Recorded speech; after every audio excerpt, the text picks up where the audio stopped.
Congo alongi etumba oyo ezali likambo ya nzambe na peuple congolais. Tosepela tokangolami ye kumbama kumbama Sodom eziki kumbama kumbama kumbama kumbama Tour de Babel ekwei kumbama kumbama Goliath mpe akufi kumbama kumbama kumbama kumbama kumbama kumbama akangoli biso voilà kumbama kumbama angengisi biso kumbama kumbama kumbama kumbama alongisi biso euti epai na nzambe alongisi biso kumbama kumbama yango alobaki tolongola elikya epai ya abikisi biso kumbama kumbama asekisi biso alati nzoto ya kumbama kumbama talatina tofi délivrance bambuna bakiniye kumbama kumbama bambuna basuki nani alobaki kumbama kumbama kebo umuna biso kosila tobeta milolo kumbama wapi makasi na bango tobina mabina kumbama kumbama peuple sepela kumbama kumbama basantu balongiye kumbama nasana koluka banguna vengeance alongiye kumbama baza kumbama wapi bakei wapi kumbama kumbama itumba esiliye batiaka tembe na nzambe te tosimbi elonga kumbama kumbama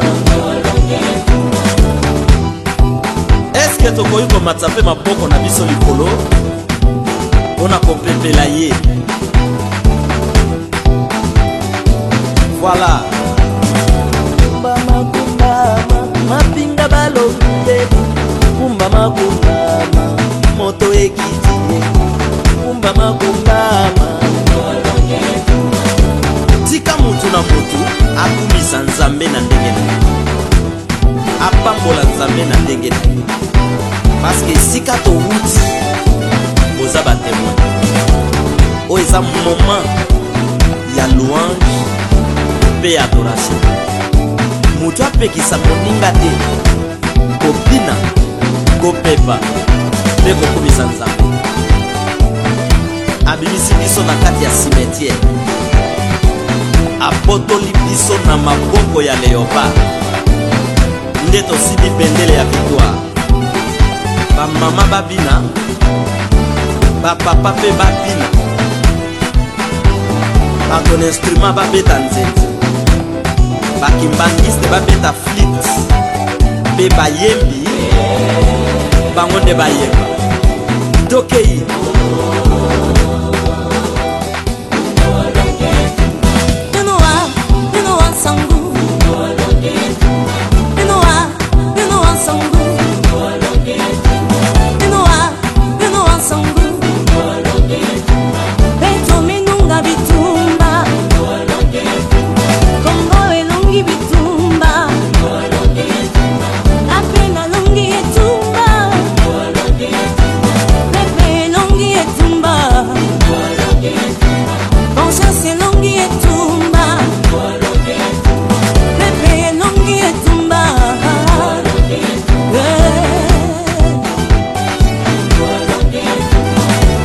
alongi etumbango kaipe nalongi etumba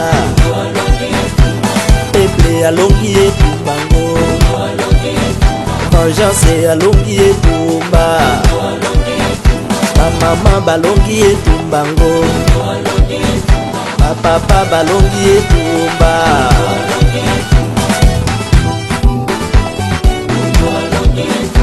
batoto ya Congo jambo bana Congo betwabwe nani alobaki tokokangola mate yo nani masakoli ya bagrand prophète ekokisami na mboka ko basali balongi etumba peuple bosepe peuple alongi etumbango ngai pe nalongi etumba etumba yo pe olongi etumbango Benoa nsambu Benoa nsambu Beto menunga betumba Swahili menunga betumba Baluba menunga betumba Bangala menunga betumba Bakongo menunga betumba Mapinga balongi etumba Bakombatan balongi etumba Basantu balongi etumba Eklesia elongi etumba Vengeance alongi etumba. Soki mama aboti mwana na ye asepelaka. Soki pe chasser abomi nyama na zamba asepelaka. Ebongo likambo ya délivrance ya mboka oyo tokosepela te mpo na nini? Tosepela biso nyonso.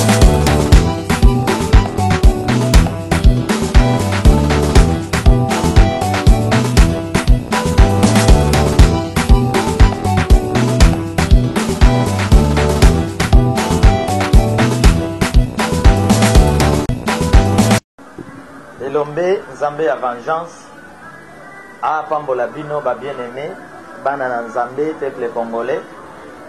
Nzambe oyo na mawana ye andimi kopesa biso mbula oyo ya 2019 azwa lokumu zala reconnaissant epai ya Nzambe na kopesa ye merci d'une manière d'une autre. Na maloba na yo, même avec ce que tu as. Nzambe, comme un grand esprit, celui que j'appelle grand esprit tout cette puissant, cet esprit que j'appelle le lion du Congo, le grand créateur, ami komisa sentinelle na biso, abate la kabiso bisika tozo kende, et loko yo, bakonjase na moi bakosa la te que yo zo tambola, président oyo yo kende ko voter, a tambola kanayo. Donc, l'esprit qui nous a créés, le bon père, azali, esprit ya bolingo, pona bomo inabiso a pambola bino. Na l'an 2019, oyo, l'esprit créateur, nazo bengaye arbre de vie ya mboka Congo. Arbre de vie, arbre de refuge, feuille de guérison, ya peuple congolais, ya bana na Nzambe. Ndeko nangai nalingaki koya kosolola na bino likambo moko pona mbula oyo biso tokoti. Mbula oyo biso tokoti Nzambe moto akotisi biso. L'esprit créateur na bengaka ye tout cette puissant. Ye abateli biso, ye pe moto akotisi biso. L'esprit qui t'a créé, le bon Dieu là, le Saint-Esprit, cet esprit qui a beaucoup de noms, bakombo ya ndenge na ndenge, akotisi yo na 2019 pona lokumu na ye po pesa ye lokumu. Akotisi yo na 2019 po osala makambo na ye o représenter ye. Lelo nazali kosolola na peuple congolais, na bana na Nzambe, na ba africain bino ba oyo ba mboka ezali na kati ya souffrance ya ndenge na ndenge. Biso ba oyo ba mboka nano e décollé te. Na koyebisa biso bandeko, bisiko vandi ozana tina, ozana tina na nzela na yo changement ekoya, na nzela na yo bato bakobika. Écriture ya ngolu elobi boy, si toi seul tu crois, tu seras sauvé toi et ta famille. C'est-à-dire que place aux awana, aux anatina. Le bon Père créateur de toutes choses, de tout esprit, les ane lokote nzamba kela ki yango naza natina te. Nyonso nzambe akela yango, eza natina nango. Nyonso. Nyonso ndeko eza natina nango. Et bon, est-ce que ce père-là ce bon Dieu là, le père des prophètes, akoki kozwa biso bana na nzamba congolais basali na nzamba akotisa biso na 2019 po tozala bagoyigoyi po tozala nsima ya bato po tozanga eloko ya kosala. Non, lelo messager ya temps de vengeance azali koya koyebisa ke okoti na 2019 pamba te pour représenter Nzambe, pour représenter le grand Dieu, le créateur, cet esprit grand. Nazolinga penza bandeko nanga ba Christ, ezala ba musulman, ezala ba kimbangis, ezala ba branamis, c'est-à-dire que mutu na mutu ozana mutu moko yo landaka comme modèle sur le plan spirituel et sur le plan politique, même sur le plan scientifique. Awana se na monde mutu na mutazana modèle. Alors je voulais dire d'abord na bandeko nanga ba Christ, na tangu oyo ozwa Christ, Yesu Christ comme modèle na yo, dis-moi la vérité, est-ce que ozo tambola ndenge Christ atambolaki? Pas pasteur, pas prophète, oza libanda ya mboka. Tanga bien makomi to maloba ya Christ, le maître de la grâce, sa façon de marcher, de parler, d'agir, est-ce que ezalaki pas pasteur ndenge bozali kosala lelo? Est-ce que Christ azalaki goyigoyi? Est-ce que Christ oyo tozali kolanda il était fanatique ya baroi? Est-ce que Christ combattait l'œuvre de Dieu, donc œuvre bon ya Nzambe? Ce que tu fais, cet esprit wapi? Aujourd'hui tout le monde de Christ, est-ce que lobi balinga qui est? Est-ce que baleta ya lobi balinga qui est? Pas passer pour linga ke moto nyonso alinga yo po bayeba koza ya Nzambe. Est-ce que Christ a fait tel miracle oyo église aza kosala lelo? Je pense qu'aujourd'hui le plus grand miracle oyo esengeli ba Congolais ba témoigner, c'est la délivrance ya mboka oyo. Le plus grand miracle. C'est-à-dire que pas pasteur, apôtre, okoki kokweyisa bato na ndenge olingi na église, otondisi bato. Mais si tu es Congolais, ton pays reste na boumbu, miracle na yo eza pamba. Si tu ne combats pas pour ton pays, miracle na yo ezali pamba. Parce que Christ est celui oyo na bitumba na ye abundi pour purifier, transformer les choses spirituellement, politiquement, scientifiquement. Bandeko nanga ba Christ na 2019 bo changer ndenge ya kotambola avec Christ, ndenge ya komona makambo bo changer. Bandeko nangai bakimbangiste, réellement aujourd'hui la manière bozo tambola na bakambi na bino réellement eza façon que mbangu oyo koko ba Congolais marcher, parler, prêcher yango wana soki yango te 2019 oyo botambola ndenge boloba ndenge kimbangu wana alobaki. Est-ce que ba Martin Luther oyo bopesaka exemple mona pasteur ozoteya oke kozwa ili solo ya David devant Goliath? Et ba Goliath lelo bazali pas pasteur position na devant ba Goliath, c'est-à-dire ba Goliath ezaki te kaka ba sorcellerie familiale, ba pharaon ezate kaka ba géant ya famille, ba pharaon ezali plus sur le plan politique bato yo bazali ko empêcher ko bonga ya bato. Nazolinga na 2019 eza message ya prophète ya vengeance. Donc tous les hommes de Dieu bazwa position, ne plus faire marcher l'église ndenge bo tambisa ki église kala pa pasteur tala biso na suka ya mbula oyo na organiser prière na zui offrande te na zui dîme te botuna bandeko bakoyebisa te. Je n'ai même pas parlé de ça. Mutu oyo pe ya zui dîme ozo offrande zoi dîme après singa fin de l'année na moni été. Je n'ai pas parlé de ça parce que mutu aza na passe akozwa dîme wapi, mutu azosala te akozwa dîme yango wapi, akozwa offrande yango wapi. Donc nazolinga bo comprendre Nzambe na dimension mosusu. Bandeko na ngai ya catholique, ya protestant, ya réveil, bo comprendre Nzambe na dimension mosusu, il y a deux points très importants dans cette Moïse que yena boki. C'est Dieu et ton pays. Nzambe na mboka na yo, Nzambe na ekolo na yo, Nzambe na bandeko na yo. Fini. Tomi sala nanu bandeko. L'esprit créateur n'est pas resté seulement sur le plan spirituel. C'est-à-dire cet esprit qu'on appelle l'esprit créateur, ayaka na kati ya bato na nzela ya bato. Soki boko considérer te bato oyo Nzambe aponi atindi na bosembo bosolo, soki boko considérer bango te, soki boko soutenir bango te, c'est votre délige. Le grand Dieu créateur, histoire na ye na kati ya mboka ya Israël. Dieu a opéré un miracle na Israël pour faire que bimisabana ezana maboko Pharaon na nzela ya bato. C'est Moïse que j'appelle homme Dieu, azalaki na nzoto ya mutu. Josué va comprendre le message de Moïse ayela ki bango. Alors, beaucoup vandate, même quand vous dites Kimbango avait prophétisé, Christ avait prophétisé, Martin Luther avait prophétisé, Branham avait prophétisé, Alain Moulot avait prophétisé.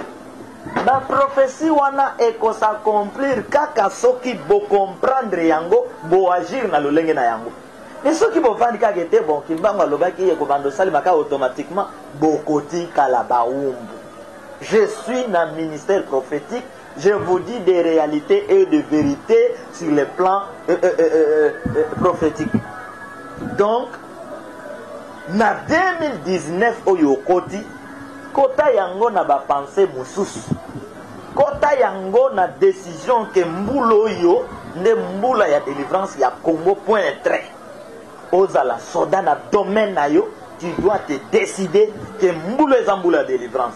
Policier ndenge moko, Congolais za libanda ya mboka ndenge moko. Alors quand tu te décides ozuba décision ya ndenge wana, tu pries ce Dieu de vengeance, que Nzambe a vengeance, là tu sanga nguya, pesanga makoki. Alors ba démarche nyonso koluka kosala pour la délivrance de ce pays et qu'on s'accomplit parce que le grand esprit créateur va t'accompagner. Les paroles de ce prophète et quoi accompagner yo, les prières des saints d'hier, d'aujourd'hui, et quoi accompagner yo, peuple congolais. Donc 2019 oyo, armée ya grand arbre de vie, na bananaye, armée oyo epunde la kabananaye, o bazang gambo na biso, biso to sito flashé binon, que meilleure année pour na ba congolais à 2019. Maintenant, pour les qui s'étaient prophéties les Gandengewan. Prophétie ce qui boyoki yango. Maintenant faut beaucoup takati nango pour ayer banako s'accomplir. Les problèmes que vous avez dans l'enseignement besoin, dans la matière bino besoin, ce qui prophétie ezali, ale bino bolali pongi, Kimbango avait dit. Boze la Kimbango avait dit. Alain Moulot avait dit. Nani Coutinho avait dit. Papa Charles a dit. Christ avait dit. Prophète dans Walobi boy kende liboso ya Pharaon yebisa ye boy Moïse a éliminé nzoto akindi liboso ya Pharaon pona ko yebisa ye makambo. C'est-à-dire notre présence aujourd'hui dans Mboka Congo, il faut boyeba et sa présence fort ya Nzambe. Notre présence, prêcher Dieu ici en esprit et en vérité, et zali assurance oyo esengeli ezako pesa bino boyeba que réellement Dieu est ici. Parce que tokoki pe kokima, tokoki pe banga lokola batnyos, tokoki pe kozana biso corruption to changer quand nous avons dit non pour na kotale sabino peuple congolais que il y a un esprit grand, il y a un esprit supérieur à l'équipe batonase na moi, à l'équipe makasi batonase na moi. C'est-à-dire que avec cet esprit là, quel est ce Dieu que vous priez? Oui, à Lemba. Oya bangaka, oya bangaka boloko, oya bangaka lisasi. C'est quel Dieu que vous priez? C'est quel Dieu? Ote, Yesasi a koufé la biso, nana kokufa les sous ne kolosote. C'est quel verset? Verset ninoana. Tanga Jean 3,16. Tanga 1 Jean 3,16. Jean 3,16, Dieu a tant aimé le monde, a donné son fils unique. 1 Jean 3,16. Comme Christ a donné sa vie pour vous, vous aussi. Donnez votre vie pour vos frères. Vous comprenez? C'est-à-dire que Christ est mort sur la croix, mais t'as la liwa, il y a Jean, t'as la liwa, il y a Pierre, t'as la liwa, il y a Paul, c'est-à-dire que nous devons risquer cette année 2019, si nous voulons un grand changement sur tous les plans. Nous devons combattre, nous devons cause à la déterminer dans 2019. Dans 2019, il faut organiser la journée à réflexion. Il faut beaucoup de conférences pour communiquer esprit et pas y a peuple congolais. Botika koyinana année 2019 et la année ya boboko pour Nzambe amema biso na victoire. Parce que zali sûr to zako kenena oyo biso to bengi victoire. Donc victoire na 2019 faut zali sûr et certain. Et ça n'a mon abisso. Maintenant cette victoire est qu'on s'accomplit ce que vous avez goïgoï. Ce que vous avez goïgoï. C'est pourquoi des fois vous avez prophète, menteur, parce que vous ne comprenez pas les temps. Vous ne comprenez pas les paroles de l'homme de Dieu. Bon, alobaki, bino bavandi bozozel, et qu'on s'accomplit d'engeni. Yango moni bovandi, maloba mingi ba prophète bobando tshela motema s'accomplir te. Bisoto yeli bino na puissance mosus, na force mosus, na système mosus, to lobi yoza goigoy pa, to taper kune s'accomplir pour la muka. Nyon soni za pour la muka. Vous comprenez? C'est-à-dire, église oyo kuna de seka bozali. Écoutez, il y a des distractions. Kaka mbongo, je vais te bénir, tu seras béni. C'est ça. Bima l'église one. Yel ça pas pasteur. Église mboko ezokufa. Te ya nzambe na ndenge nini to ko sauver mboka na biso. Soki pas pasteur aboye lokwa na bima. Tika ye na ba rema na ye ya bénédiction, na ba rema na ye ya visa, na ba rema na ye ya mariage. Otike lié. C'est-à-dire que nous devons aller dans les temps, les changements. Christ dit, le bon berger, c'est celui qui donne sa vie pour ses brebis. Et le mercenaire ne vient que pour tuer, dérober. C'est-à-dire, Bandeko, botique évangile, il y a kala. Botique évangile, il y a kokendaka pour adorer papa a dit. Botique évangile, il y a kokendaka pour adorer papa pasteur. Il y a kokendaka pour adorer monseigneur. Botique évangile, wana. Tokota na évangile, moussous, même Bandeko, on a besoin catholique. Botique évangile, il y a fatigué. Beaucoup en évangile, moussous. Évangile, il y a révolution. Il y a puissance. Il y a délivrance. Eux, comme un cannabis, quelque part, je vous assure. Bandeko, le Binazala qui est une émission, il y a des cannabis au Moko Flavien. Message Nazoa qui lobby. Un message tellement difficile. Nakope Sayango, mais je n'avais pas le choix. Nakope Sakiango, les collègues na Kinshasa, na télévision. Le message était que l'esprit de Dieu est tambola et qu'on ningisa et qu'on tungisa basi ya bateau bobengi bakonzi awa na mboka Congo. Sans oublier moi c'est un de konabiso oyo ya seni. C'est-à-dire esprit ya kokot akotungisa basi wana akoyebisa bango makampo na mboka on po bayebisa mibali na bango. Tika mibali na bango bayoka makambo wana. Donc ko salima justement ndenge mwasi ya Pilate atungisa maki po na kokene koyebisa Pilate kokota makambo ya Yesu Kristo te. Donc to koti na phase moko ndeko makambo ezako ya makasi. Message ya lumbe mwete za kokene ko s'accomplir. Message ya Kongo longe tumezo ke na ko s'accomplir. Oza mwana na Nzambe ya ndenge nini obanga ka masasi. Mwana Nzambe ya ndenge nini obanga ka boloko. Mwana pasteur ya ndenge nini. Hein? Tala na Jérémie 23. Nzamba zo pamela ba pasteur parce que bazo soin ya ba brevité. Oza pasteur ya ndenge nini. Oza prophète ya ndenge nini. Otanga makomi botanga ba un roi, otanga ba deux rois, otala beli na tango na bango. Donc non, je ne fais plus les gens aux autres qui mbango était ceci, mais yo moko li ko zala lokola yete. Politiquement parlant, ah le monde a fait ceci, mais toi-même tu n'es pas comme le monde. Mosée ceci, toi-même tu n'es pas comme Mosée. Non, nous voulons tel père, tel fils. C'est-à-dire que ce que vous avez ensemble, au lobby, au Branham, ça la sikoyo, l'ex, nous quand même on les kayata collègue. Oh Martin Luther Salgibo, pose un exemple. Oh Mandela, Namboka naye, mena yoko comme Mandela, Yamboka na bisote. C'est-à-dire que les problèmes que nous avons, ce qui biso moko to lobby aussi la seconde écosse. Ce qui to lobby peut tika yangwe umele ko umela. C'est-à-dire ko umela ya pasi na mboka Congo, ezali bizaleli.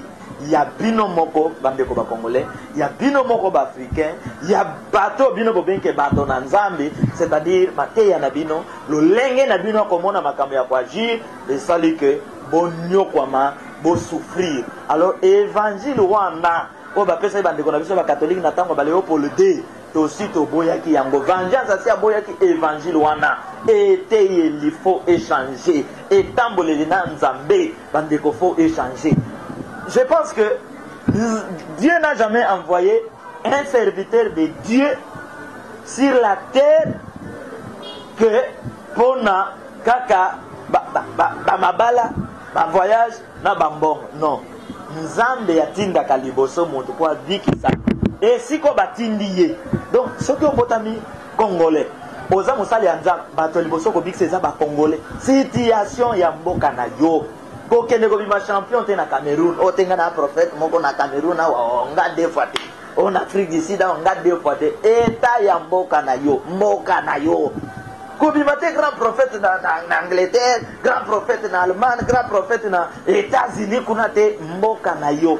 Les combats ya liboso ya bato na nzambe za ya mboka na bango. Dozoka Moïse grandi na ndako ya Pharaon dès qu'à comprendre que non azaya ba oy aluki abikisa ibota na ye nzambe ya pambola bino 2019 oyo ezala année ya puissance, année ya dimension, année ya victoire, année ya force. Le monde spirituel bazana biso elongo, mapinga ya nzambe bazana biso elongo, kita nous bisonde bokomona année oyo ekozala année moko ya frappe na frappe et esengo ezana ngamo na biso. C'est ça nzambe. L'esprit alobi makambo na zali ko yebsa bino. Alors yo oyo kozala traître na 2019. Okosala politique ya contre Congo. Ya kokenda ko luka o bebisa ba Congolais, détruire ba Congolais ko okuta na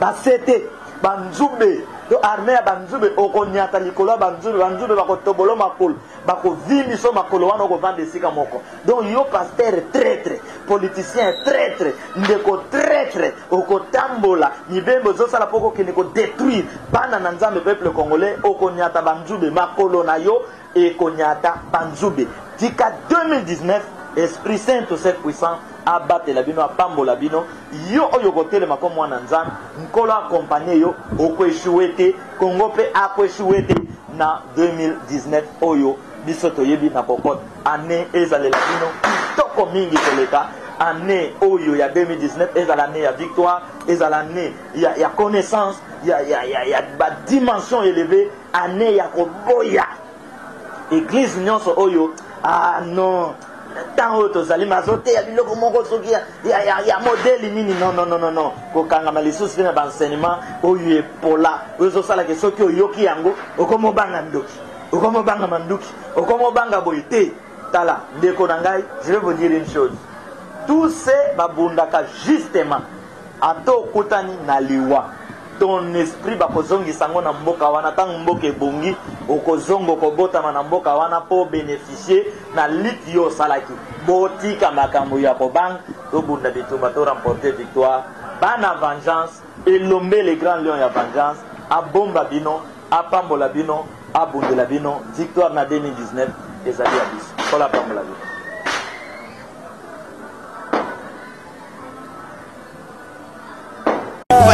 Abikisi bisoe kumbama kumbama asekisi bisoe alati nzoto ya kumbama talatina kumbama bambuna bakimiye kumbama kumbama bambuna basuki nani alobaki kumbama kumbama kebo umuna biso kosila tobeta milolo kumbama watu makasi na bango tobi na mabina kumbama kumbama epesepela kumbama basantu balongiye kumbama nasana koluka banguna vengeance alongiye kumbama kumbama bakei wapi kumbama kumbama itumba esiliye bachaka tembe na nzambe tosimbi elonga kumbama kumbama eske tokoki komatisa mpe maboko na biso likolo mpona kopepela ye. Voilà. Kumbama kumbama mapinga balonge kumbama kumbama moto ekiti kumbama kumbama tika mutu na mutu akumisa nzambe na ndenge na apambola nzambe na ndenge na parceke esika towuti oza batemoin oyo eza moment ya louange mpe adoration.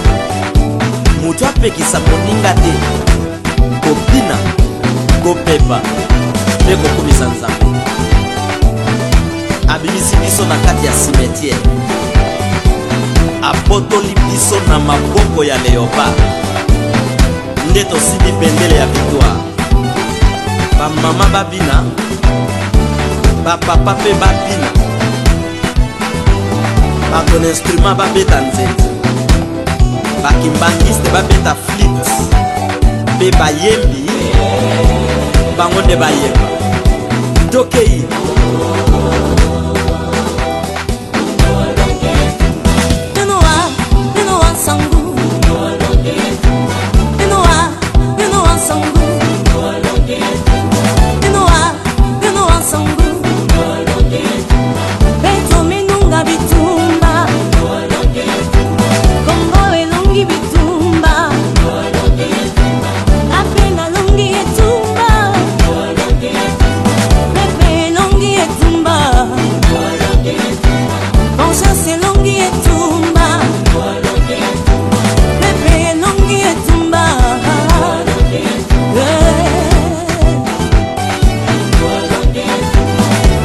alongi etumbango kaipe nalongi etumba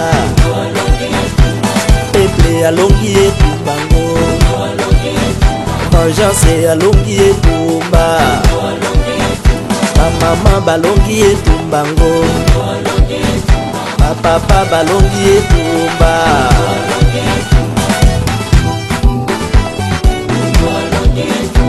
batoto ya Congo jambo bana Congo betwabwe nani alobaki tokokambola mate yo nani masakoli ya bagrand prophète ekokisami na mboka Congo. basali balongi etumba peuple bosete peple alongi etumbango ngai pe nalongi etumba yo pe olongi etumbango Benoa nsambu